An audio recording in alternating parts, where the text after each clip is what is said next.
रामपुर नाम का एक बहुत सुंदर गांव था। उसी गांव में रमेश नाम का एक पकोड़े वाला रहता था। अरे भैया रमेश, जरा एक प्लेट पकौड़े तो पैक कर देना। ये लो काका, आपकी एक प्लेट पकौड़े। रमेश की दुकान के सामने ही श्यामलाल की पकोड़े की दुकान होती है। सभी लोग रमेश के पकोड़े की बहुत तारीफ करते हैं, जिसे सुनकर श्यामलाल को बहुत गुस्सा आता है ना जाने क्या मिलाता है इन पकोड़ों में कि सभी गांव वाले इसके पकोड़े के दीवाने हो चुके हैं। जब देखो इसी के पकोड़े की तारीफ करते रहते हैं। और एक मेरी दुकान पर देखो, एक मक्खी तक नहीं भटक रही है। मन तो करता है उसके पकोड़ों में जहर मिला दूं, जहर। तभी श्यामलाल की दुकान पर उसका दोस्त महेश आता है। अरे श्यामलाल, क्या हुआ? अकेले अकेले क्या बड़बड़ा रहे हो? कुछ नहीं भैया, मैं तो बस अपनी किस्मत को कोस रहा था। देखो ना महेश भाई, इतनी बड़ी दुकान खोली है मैंने, लेकिन सभी लोग रमेश के पकौड़ों को ही पसंद करते हैं। श्यामलाल अपनी दुकान बंद करके घर जाता है और फिर से बड़बड़ाने लगता है। ना जाने क्या मिलाता है अपने पकड़ों में, जो भी खाता है उसका दीवाना हो जाता है। मेरा तो मन करता है कि उसकी दुकान में आग लगा दूं। तभी उसकी पत्नी चमेली पूछती है, अच्छा क्या हो गया, क्यों इतना टमटमा रहे हो और किसके दुकान में आग लगाने की बात कर रहे हो? अरे भाग्यवान, एक ही तो है। इस रमेश ने मेरा सारा धंधा चौपट कर रखा है। बस उसी की दुकान में आग लगाने की सोच रहा हूँ। मेरा तो मन करता है कि उसके सारे पकौड़ों में जहर मिला दूं।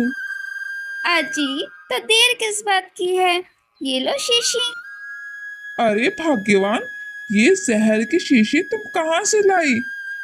अरे पगली, तुम मुझे जेल भिजवाना चाहती है क्या? तभी चमेली हंसते हुए कहती है, अच्छी आप भी ना, ये कोई जहर नहीं है। इस शीशी में तो वो पानी है जो रमेश के पकोड़ों को बेस्वाद और बासी बना देगा। बस ये आपको पानी उसके पकोड़ों में छिड़कना है और फिर देखना कमाल। अरे मेरी चमेली, क्या दिमाग पाया है तूने? पर ये मैं करूँगा कैसे?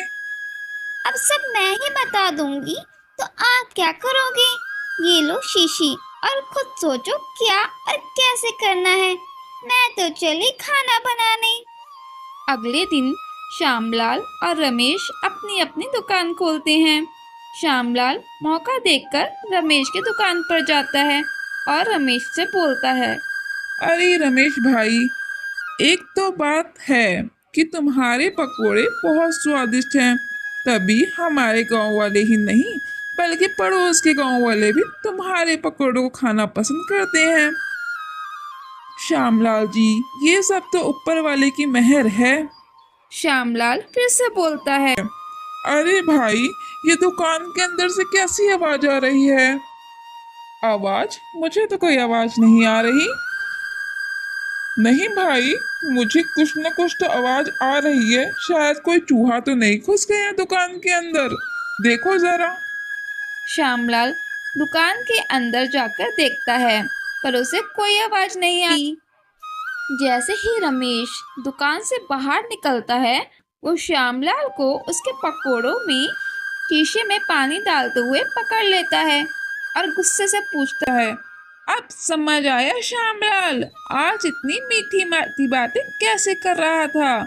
जरा बताओगे कि चुपके चुपके क्या डाल रहे हो मेरे पकोड़े पर? क्या हुआ? कुछ बोलते क्यों नहीं? लगता है तुम्हें सरपंच के पास ही लेके जाना पड़ेगा, तभी तुम अपना मुंह खोलोगे। श्यामलाल गिड़गिड़ाते हुए कहता है, अरे रमेश भाई, मुझे माफ कर दो। मुझसे गलती हो गई। आगे से फिर कभी ऐसा नहीं करूंगा। मैं तुम्हारे आगे हाथ जोड़ता हूँ रमेश भाई, मुझे माफ कर दो। तो रमेश गहरी सांस लेकर कहता है, ओह, ठीक है, इस बार तो छोड़ रहा हूँ, मगर फिर कभी ऐसा किया तो सीधे जेल भिजवा दूंगा। श्यामलाल वहां से चला जाता है और घर जाकर सारी बात अपनी पत्नी चमेली को बताता है। अरे ओ चमेली, तेरे चक्कर में तो आज मैं जेल पहुंच जाता। अजी, आपसे एक काम ठीक से नहीं होता तो मैं क्या करूं? उस रमेश के बच्चे को जान से मार डालूंगा मैं। हाँ, तो मार दो। अरे भगवान, कैसी पत्नी दी है जो अपने ही पति को जेल भिजवाना चाहती है। अजी, आप भी ना, पहले मेरी बात सुनो। ऐसा काम करो कि सांप भी मर जाए और लाठी भी ना टूटे। ओ भाग्यवान, जरा मुझे समझाओगी तुम बोलना क्या चाहती हो? अरे मेरे प्यारे पति देव, थोड़ा दिमाग से काम लो। रमेश भाई को ऐसे मारो कि किसी को ये पता भी ना चले कि वो तुमने मारा है। अब मेरी बात ध्यान से सुनो। रमेश भाई रोज सुबह दुकान के लिए उस नदी के किनारे से जाते हैं। उनको बस उन्हीं नदी में धक्का देना है। यहाँ रमेश भाई मरे और वहाँ उनकी दुकान पर पकोड़े की लाइन वाले लोग हमारे लाइन में आने लगे और हमारे पकोड़े बहुत बिकने लगेंगे। वाह मेरी चमेली डार्लिंग, तुम्हारा तो दिमाग बहुत है। उसी दिन रमेश अपनी पत्नी मीना को श्यामलाल की हरकतों के बारे में भी बताता है। अजी, उस कमबख्त श्यामलाल से जरा होशियार रहना, कहीं फिर से कुछ गड़बड़ ना कर दे। अगले दिन रमेश खुशी खुशी अपने घर से दुकान की तरफ निकल जाता है। जैसे ही रमेश नदी के किनारे पहुंचता है, श्यामलाल पीछे से रमेश को धक्का मारकर नदी में गिरा देता है और वहां से भाग जाता है। नदी में गिरने से रमेश की मौत हो जाती है और वो एक डरावना भूत बन जाता है।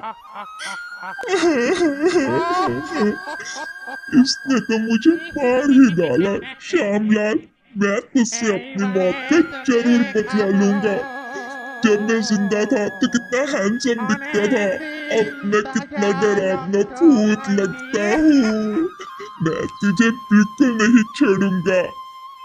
रमेश फिर अपनी घर जाता है और अपनी पत्नी मीना को बुलाता है। अरे कोई बचाओ, मुझे इस भयानक भूत से बचाओ। मीना, मैं हूँ तुम्हारा रमेश। अरे तू एक भयानक भूत है। मेरा पति तो कितना हैंडसम था। तू कौन है? तभी रमेश अपनी भूतिया शक्ति से इंसानी रूप ले लेता है, जिसे देखकर मीना हैरान हो जाती है। इसके बाद रमेश अपनी पत्नी को सारी सच्चाई बताता है और ये सुनकर मीना बहुत हैरान हो जाती है। मुझे पता है कि मुझे श्यामलाल से अपना बदला कैसे लेना है। उसके बाद और अपनी दुकान पर चला जाता है।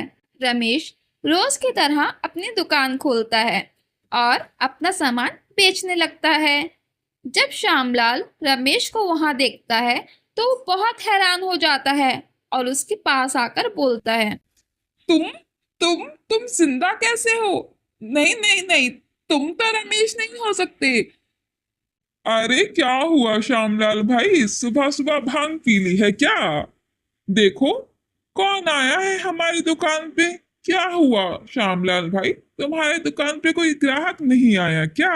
हो तुम रमेश नहीं हो सकते। उसको तो मैंने खुद अपने पैरों से धक्का दे दिया था नदी में और वो मर चुका था। सभी लोग उसकी बातें सुनते हैं और उसके बाद रमेश अपनी भूतिया रूप में वापस आता है और सभी लोगों को सभी सच्चाई बताता है। उसके बाद सभी लोग श्यामलाल के दुकान में आग लगा देते हैं। शिवपुर गांव में रामू अपनी बीवी लक्ष्मी और 2 बच्चों के साथ रहता था। वो बहुत ही गरीब थे। रामू के पास एक गाय थी जिसका दूध बेचकर उसके घर का गुजारा होता था।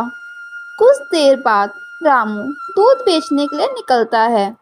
बहुत तेज धूप होती है, इसलिए रामू एक पेड़ के नीचे बैठकर कुछ देर आराम करता है। तभी उसकी नज़र एक बुजुर्ग आदमी पे पड़ती है जो एक बहुत बड़ा मटका लेकर बैठे हुए थे। अरे बाबा, आप इतनी तेज धूप में यहाँ क्या कर रहे हो? अरे बेटा, मैं यही आसपास रहता हूँ।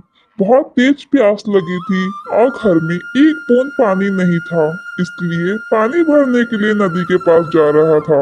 अरे आप दूध पी लो, इससे आपकी प्यास बुझ जाएगी। और ये मटका मुझे दे दो, मैं आपके लिए पानी भरकर ले आता हूँ। तुम बहुत ही नेकदिल इंसान हो बेटा। रामू उस बुजुर्ग आदमी का मटका नदी से भरकर लाता है तो बुजुर्ग आदमी वहां नहीं होता। रामू इधर उधर ढूंढता है पर वो कहीं नहीं दिखता। हे भगवान, मैं अब उस बाबा को कहाँ ढूंढूं? वो अचानक कहाँ चले गए? और मैं इस मटके का क्या करूं? अगर इसे यहीं छोड़ दूंगा तो इसे कोई और उठाकर ले जाएगा। चलो एक काम करता हूँ, इसे अपने साथ ही ले जाता हूँ। वैसे भी हमें मटके की जरूरत थी, शायद भगवान ने हमारी मदद करने के लिए ही ऐसा किया हो। रामू मटका लेकर घर आता है और उसे एक कोने में रख देता है। उसकी पत्नी लक्ष्मी पूछती है, हे भगवान, मैंने आपको मटका लाने के लिए कहा था पर आप इतना बड़ा मटका ले आए। रामू ने बताया, रास्ते में एक बुजुर्ग आदमी मिला था, और यही उसका मटका है। मैं उसके लिए नदी से पानी भरकर लाया था, पर जब वापस आया तो वो वहां नहीं थे, इसलिए इसे मैं घर ले आया। मैंने कोई चोरी नहीं की है। अगर कभी वो आदमी मुझे दिखेगा तो मैं उसे ये मटका वापस कर दूंगा। लक्ष्मी ने कहा, अरे वैसे भी हमें मटके की जरूरत थी तो कोई बात नहीं। फिर रामू ने मटके में देखा और कहा, हे भगवान, इसमें तो पानी की जगह दूध भरा हुआ है। अगले दिन रामू उसी जादुई मटके से दूध निकालकर पूरे गांव में बेचने लगता है और धीरे धीरे अमीर हो जाता है। वहीं उसका दोस्त सूरज उसकी अमीरी का राज जानने के लिए उसका पीछा करता है। सूरज ने देखा कि रामू रोज नदी के में पानी भरता है और जब वो वापस आता है तो पानी दूध में बदल जाता है। सूरज को रामू का ये राज समझ आ जाता है, लेकिन उसकी नीयत खराब हो जाती है। वह रामू से कहता है, अरे रामू भाई, अब तो तुम अमीर हो गए हो, फिर भी इस पुराने मटके का इस्तेमाल करते हो। अरे एक अच्छा मटका क्यों नहीं खरीद लेते स्टील का? रामू हंसते हुए जवाब दिया, नहीं भाई, यही मटका ठीक है। सूरज ने है। सोचा अगर ये मटका मुझे मिल जाए तो मैं भी अमीर हो जाऊं। अगले दिन जब रामू नदी से मटका भरकर लौट रहा था, सूरज वहां आता है और जानबूझकर मटका गिरा देता है। मटके से दूध देखकर सूरज बोला, अरे रामू, तुमने तो इसमें पानी भरा था, लेकिन ये दूध कैसे बन गया? रामू घबरा जाता है और सूरज के दबाव में उसे सारी सच्चाई बता देता है कि ये मटका उसे एक बूढ़े आदमी से मिला था और ये एक जादुई मटका है जो पानी को दूध में बदल देता है। सूरज लालच में आकर उसी पेड़ के नीचे जाकर बैठ जाता है जहाँ रामू उस बूढ़े आदमी से मिला था। तभी वह बूढ़ा आदमी एक और मटके के साथ वहां आता है। बूढ़े ने कहा, बेटा, मुझे प्यास लगी है, क्या तुम मेरे मटके में पानी भरकर ला सकते हो? सूरज ने हंसते हुए कहा, तुम मुझे रामू की तरह बेवकूफ समझते हो क्या? जल्दी से ये मटका मुझे दे दो और यहाँ से निकल जाओ। बूढ़े आदमी ने कहा, बेटा, ये मटका जादुई है, इसमें तुम जो भी डालोगे वो 2 गुना हो जाएगा, पर याद रखना, लालच कभी मत करना। सूरज ने उसकी बात को ध्यान नहीं दिया और वो मटका छीनकर घर आ गया। उसने अपनी बीवी राधा को बुलाया और कहा, देखो मैं क्या लाया हूँ, ये वही जादुई मटका है जिससे जो भी डालो वो दुगना हो जाएगा। दादा खुश होकर बोली, अरे वाह, जल्दी इसमें कुछ डालकर देखो। सूरज ने मटके में सिक्का डाला और वो पल भर में दुगना हो गया। ये देखकर दोनों बहुत खुश हो गए। उन्होंने घर के सारे जेवर और पैसों को उस मटके में डाला और वो सभी चीजें दोगुना हो गई। ये देखकर उनकी खुशी का ठिकाना नहीं रहा और वो अमीर हो गए। लेकिन दिन पे दिन उनका लालच बढ़ता ही गया। एक दिन राधा ने सोचा कि क्यों ना अपनी अंगूठी इस मटके में डाल दूं और वो अंगूठी 2 हो जाएगी और मेरे पास 2-2 अंगूठियां हो जाएगी। ये सोचकर राधा अपनी अंगूठी उस मटके में डाल देती है और वो अंगूठी 2 हो जाती है। लेकिन वो अंगूठी मटके में काफी अंदर तक गिर जाती है और उसे लेने के लिए राधा का हाथ नहीं जाता और वो खुद भी उस मटके में गिर जाती है। सूरज घबरा गया और उसे बाहर निकालने की कोशिश करने लगा, लेकिन जब उसने देखा तो राधा 2 हो चुकी थी। सूरज हैरान होकर बोला, हे भगवान, मैं तो एक से ही परेशान था, अब 2-2 बीवियों को कैसे संभालूंगा। दोनों राधा आपस में झगड़ने लगी। एक मटके को खींचती तो दूसरे मटके को छीनती, इसी कोशिश कर रही थी। सूरज ने उन्हें रोकने की बहुत कोशिश की, लेकिन दोनों रुकती ही नहीं। अचानक मटका उनके हाथों से छूट गया और मटके के टुकड़े हो जाते हैं। सूरज फूट फूट के रोने लगा। मेरे लालच ने सब बर्बाद कर दिया, अरे मैं तो बर्बाद हो गया। दूसरी ओर रामू का परिवार खुशी खुशी अपना जीवन जी रहे थे।